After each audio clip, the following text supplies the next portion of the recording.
Good morning. Welcome back to DAYBREAK. It is the 25th day of March 2019. It's now 12 minutes to 7 o'clock. My name is Sam Gituko. Well, my name is Zinze Kibiko. It's always a pleasure to have you with us. As we promised, it's time for us to dive into the local dailies. We just want to give you an overview of what to expect. So, of course, on the Daily Nation on page 4 and 5, they've gone big on mattress drought. No help yet for the hunger victim of Turkana. Of course, Nation did a spot check, so get to read and see which places still do not have food, even as we usher in this new week. Matters politics, Ruto takes on Raila amid calls to resign.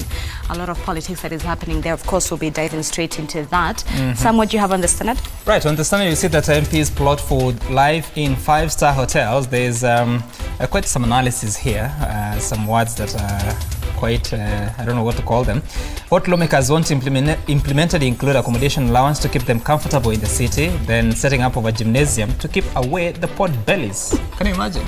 I don't think that would help, but okay. The wording, yeah. But of course, we'll be talking to Senator Mwaura to tell us about pot bellies, whether you can deal with one even if you don't have. Vetting of cooks to ensure MPs eat 5-star meals, a gift shop to spend their hefty parks purchasing presents, and employment of a public health specialist in Parliament. Wow, do you know what is so sad about this? Let me just show you this. Okay, so vetting of cooks to ensure MPs eat 5-star meals in the midst of a drought. 1. 2. Employment of a public health specialist in Parliament. We still have our doctors in Cuba who are crying to come back home. The ministry hasn't signed on that yet. And even still on employment of public health, I think we've seen over the past few weeks, especially in this year, how the common Wananchi, the common Kenyan struggles to get and to access healthcare. Remember the woman who had to carry her dead child on for hours? Right. The gentleman who had to steal, quote unquote, his own child from the hospital because the bill was too high. But it's okay. Let's give our politicians... we look at the story and look at the genesis of that and what's informing that. And of course, still on the front page of the Standard, you'll see that Ruto has been asked to stop fighting Uhuru on graft, as of course part of what was happening over the weekend, despite calls. There's a story was showing me about impeachment, something on the that was on the issue of Ruto takes on Raila amid calls to resign. So of course, the DP is saying, and I quote, "I will say this as the Deputy President of the Republic of Kenya and as the Deputy Party Leader of Jubilee, we will not allow them to bring chaos in Jubilee. We are all prepared." However, ODM leader Raila Odinga allies have come to his defense, saying Ruto must support the war on corruption if he means well and respect President Kenyatta, and that he should resign if he is not happy. Of course, so much was being said over the weekend. Let's just start with what a section of Jubilee leaders was saying. If we do have those voices. Friendly fire kills. Tusiambiwe kwamba chama kinabomolewa kutoka nje. Yule ambaye atabomoa chama kutoka ndani, huyo ndio adui wetu, na sisi tunasema kikulacho kinguoni mwako. Kama chama yetu ya Jubilee itaharibiwa kwa sababu ya handshake, mimi nasema afadhali tuachane na hiyo handshake, kwanza tufanye kazi yetu, tutimize ile ahadi tuliahidi wa Kenya wetu. Sisi tunataka kuambia former Prime Minister wakiwa na maina kamanda ya kwamba watu wa Mount Kenya region ni watu wana akili sambamba sawasawa. Wakati unataka kuingiza bao, unavuta watu pande yako pole, alafu unachomoka chui. Mambo ya handshake sio handshake kuleta amani nchi. Amani imeletwa na ile maombi wa Kristo waliomba mwaka wa 2017. Sasa wananilenga ati kwa mambo ya 2022. Mimi nawaambia watulize boli bwana. Mambo ya 2022 bado. Wawache matuzi ya Maina Kamanda. Siku hizi ni Maina Kamanda. Maina Kamanda anariti delegation hii yote ya wajumbe kama mbili. Wewe Waitito chukua yako 12 tuone. Watu mnasema Maina Kamanda ni nominated, hana watu. Hawa ni wanyama. Wana pretend wanapiga Raila, lakini inato says wanatukana Uhuru Muigai Kenya. Alafu wanamaliza wanasema tunaheshimu president. Wache kudanganyana bwana. Na siasa sio kama ndoa ya kusema kwa sababu tumezaa watoto tuvumiliane. Siasa ni heshimu lakini siasa ya Jubilee imefika mahali hata Uhuru ndamwambia wakati unalala usifunge macho, kwa sababu kikulacho Rais umeanza kuwa na hasira kidogo, lakini tunakupenda tu namna hiyo mpaka umetoroka Twitter na Facebook, lakini tunaomba Mungu akuneemeshe neema kubwa. Big Four imeanguka. Vingine mwezi kubali, lakini what is it? So really, two of you are from the Jubilee Party. You're reading different scripts. That is Senator Samson Cherargei from Nandi County, Senator Isaac Mwaura from a nominated senator, as well as Mheshimiwa Anthony Oluocha, Member of Parliament from Mwaura constituency. Welcome to the show. And I was saying that the two of you come from the same party. You're reading from different scripts. Suspicion, so much suspicion within the party. You are saying that the president has had his Twitter accounts deleted. First of all, what do you make of that action to suspend the Twitter and Facebook accounts of the president? What could have ignited that, according to you? No, good morning. The reason is well known, of course, because the Nzioka Waita in his Twitter handle said there were some people who infiltrated, and for security reasons they had to deactivate the social media pages of the president. Maybe the reason is what they were relaying to the public. And therefore, maybe what they were relaying to the public was not what the president actually meant to be disseminated to the public. And therefore, I think that is the major reason, because we rely on the facts that the reason they were deactivated is because the message that was being conveyed by his handlers was not what the president had intended to be conveyed. So I think that is majorly the reason that why some of those social media pages were deactivated. We don't know what that illegal message was, or unauthorized access was, but there was that tweet by the president's handle talking about, even if you're the closest political ally, he will have to deal with you in matters corruption. And those are some of the last tweets before it was suspended. But when you look at that tweet, it is consistent with what he had said in a video that he spoke to Kenyans in Namibia. So what is so wrong with such kind of a tweet? No, I don't think there is nothing wrong, because the president it said very clearly that the fight against corruption should even start with his brother and sister and even closest political allies or ally. And I think in actual sense, he really, and that is what everybody has been saying, that the fight against corruption should not have sacred cows. So we don't know the reason, but the reason that we were given is because there was unauthorized access to the social media pages of the president. But on that message, of course, that is what every Kenyan should support, that the fight against corruption should not have sacred cows, be it affinity of by blood or by friendship or by political affiliation, then it should be fought by all costs, because all Kenyans want the fight against corruption to be done, but not to be done through media headlines, to be done through social media, but should be done and prosecuted in courts of law. You have been very consistent in supporting the bid for Deputy President William Ruto come 2022, and I just want to take a look at the tweet as I bring in the Senator Mwaura and Mheshimiwa Oluoch. If you are corrupt, we will fight you. You can be my brother or my sister or my closest political ally, but if you are corrupt, we will fight you. I won't be clouded by ethnicity or status in my quest to leave behind a united nation, and I will continue championing for Kenya's unity. Of course, this tweet is coming at a time that we are aware of what's happening in the country. So should we bother the Deputy President and the likes of Samson Cherargei? I think, let me say, because I think it's the first time you're seeing me attending these rallies, because I've not been attending them. The President has come under increasingly friendly fire from within Jubilee. And since January, at some point we thought that it is going to go away. I have been one of the people who have been strongly advocating that we should have internal conversations within Jubilee Party, very strongly. And I have sent similar messages to both His Excellency the President and the Deputy President. It's good to say that. And even my fellow senators and other leaders. But it appears like we are crossing the Rubicon. You cannot have a situation where the president is being abused every day by his own members of parliament, and then we just sit back and watch. Who's abusing him, and what have they said? People like Oscar Sudi.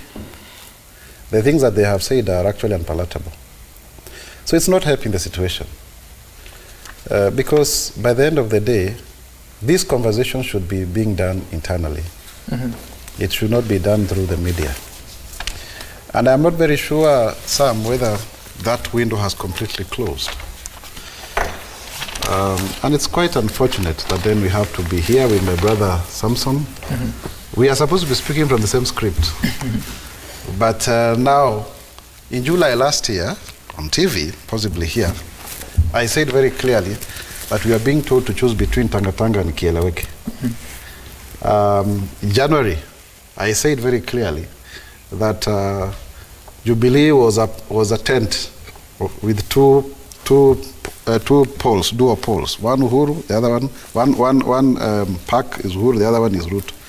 But a camel in the name of the handshake came in, and slowly but surely the Jubilee tent has been torn into two. Now we have Jubilee orphans. People are torn in between.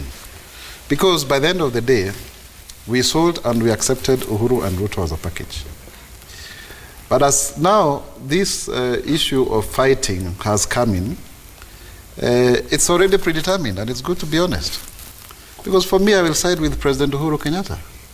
Samson will side with William Ruto, Deputy President. And that can be the beginning of the end of Jubilee. So are you confirming that the Jubilee Party, first of all, their inside wrangles, number one, and number two, this, as you said, could be the end of Jubilee Party? Lindsay, the fact that within the party itself, you two are singing from different scripts. We have been in denial for a very long time. A very long time. But, I mean, it's there for everybody to see. It's not a question of conjecture. And I can tell you for sure, many people are in a very uncomfortable position. This is not something we wanted.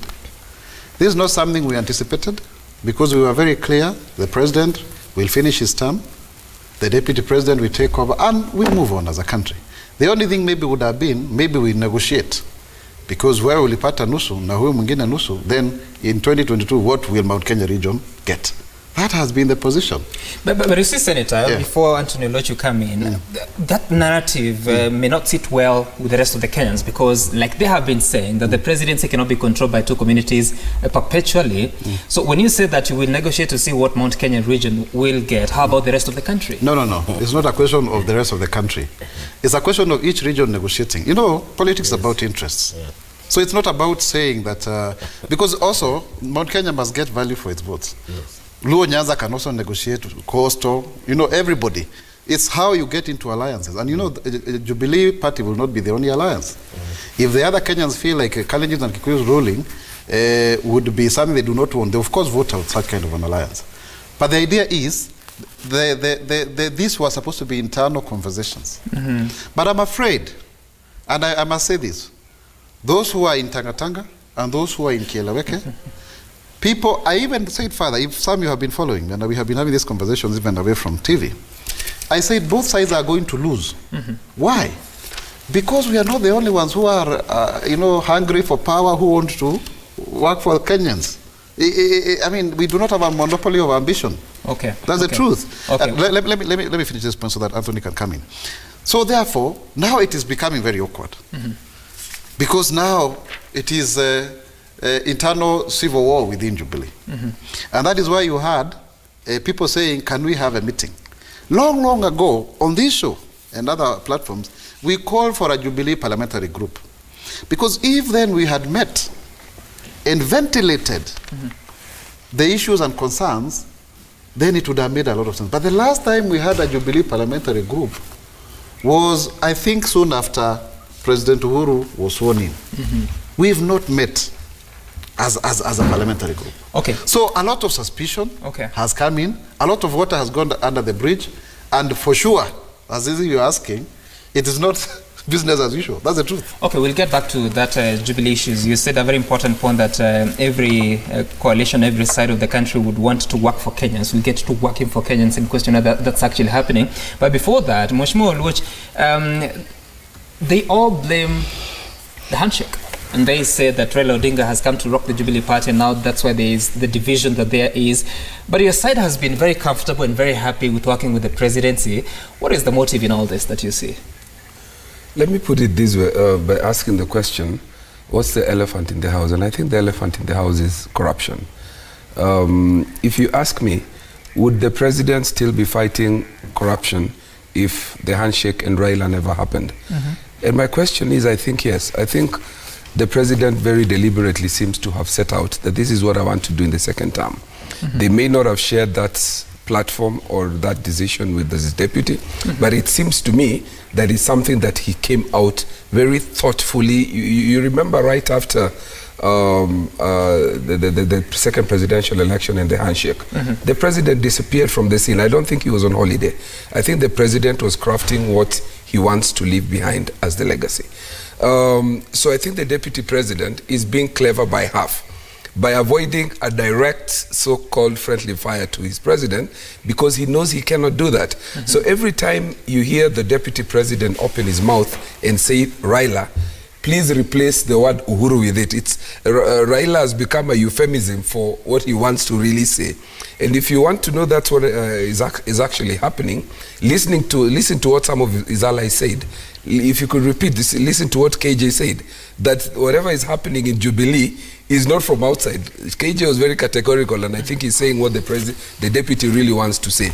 That the person who's going to break Jubilee is an enemy from within. Who is that enemy? I don't think that enemy is Mwaura. I don't think that enemy is the DCI, because DCI is not a member of Jubilee. I think they're referring to the president. So, Honorable Lodge, when we say, okay, not we say, but when generally critics come out and say that the former Prime Minister Raila Odinga is here to sideline the DP, William Ruto, is that the case? Do you feel that that handshake and this newfound relationship we're seeing between Raila Odinga and President Uhuru Kenyatta is here to purposely sideline the DP? Well, I mean, if the DP is synonymous to corruption, and that's what the two guys are fighting, then yes, the handshake will sideline the deputy president. If really he is the obstacle to corruption, I want to say it here on TV affirmatively, that the handshake will sideline the DP unless he aligns himself properly and says what he means. When he says, I support the president, he cannot be supporting him and then the next day saying another thing. He's questioned the integrity of the process. I mean, the integral thing to do, since you're so concerned about integrity, is that I don't agree with my president.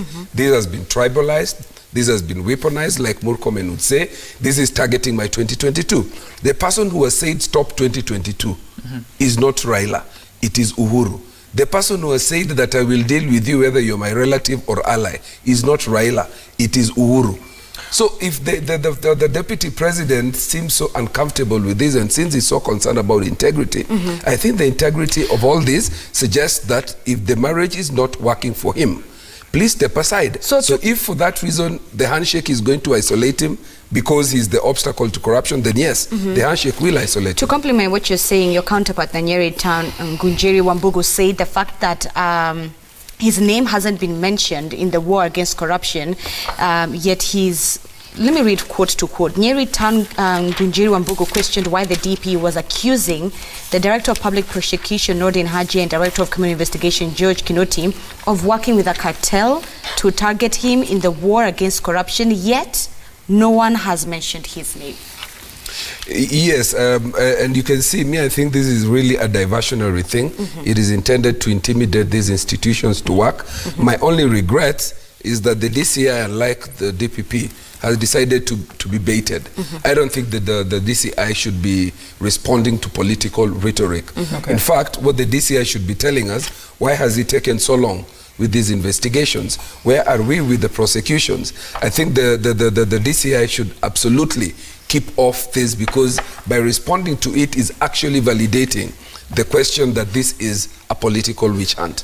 Yeah. All right, and before we take a short break, of course, you can join the conversation by texting us on 22422 or tweeting us at Citizen TV Kenya at Zinzi_K or at Samgituku. There's an option that we'll play, but I think we do that after we come from the break. But first of all, Samson Cherargei, so he says that the DP, he insinuates, could be synonymous with corruption. That's why the discomfort. Is that true? I don't think it's true. And I like what Anthony has said, that the DCI and investigative agencies should be telling us on the progress on the fight against corruption. So if it's not true... But if you find investigative agencies coming to media and answering politicians, then that is where we lose it. Because we have already said the fight against corruption, all of us, as instructed by the president, support the fight. But if you use it for ethnic profiling, then we will not agree with you. Or even using propaganda to fight development agendas in some specific regions. So we then will not allow that. Why do you feel as if then, or rather, why do you think then his name hasn't been mentioned yet on any of the corruption scandals, yet he's come out very in a defensive manner?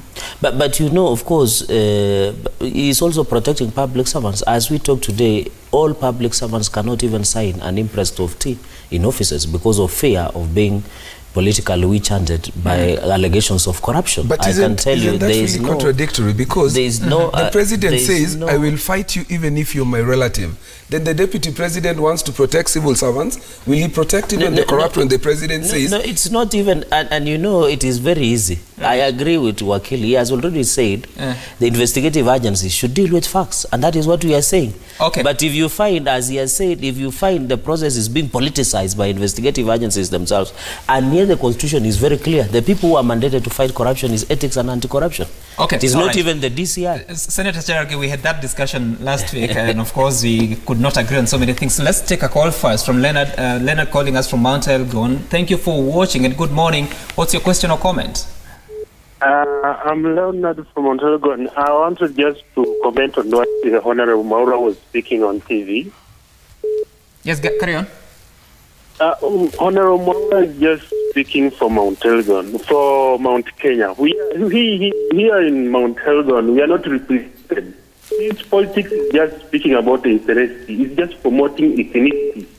Why can't he just bring in the inclusion of all Kenyans so that we can all be part of Kenya? Huh? What he's doing there is just becoming unnecessary. You see? All right. Yeah. All right. Thank you, Leonard. We got your comment. He's talking about feeling like when Mount Kenya is angling or preparing to strategize for 2022, then it appears like they are being excluding the rest of the country. What's your response to that? No. Honestly, all politics is local. Yes. By the end of the day, let's not lie to each other by trying to coax languages here and there.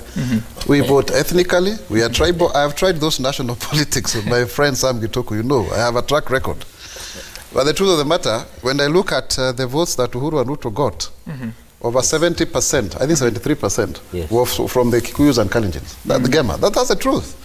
And politics is about interest. Part of the reason why people want to amend the constitution is to feel included. But that inclusion is between 5 tribes, which constitute about nearly 80% of the country. Okay. Kikuyu, Luo, Kalenjin, Luya, Kamba. And you have to note that... so by the end of the day, I am not speaking things because I want to be an idealist. I wish I could. I yearn for a united country where nobody will ever be elected on the basis of their ethnicity. But there are steps towards that. And also, remember what I said is, that was my expectation within Jubilee. Okay. But it seems not to be the case currently because of the way we are infighting. But what I know, Sam Gituku, I said by the end of the day, the two communities do not have monopoly of ambition.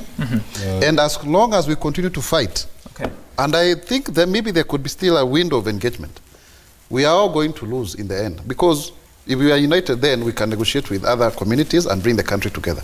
But as it is right now, everybody is now taking sides. And for me, I've said very clearly, I'm standing right behind President Uhuru Muigai Kenyatta. Okay. All right.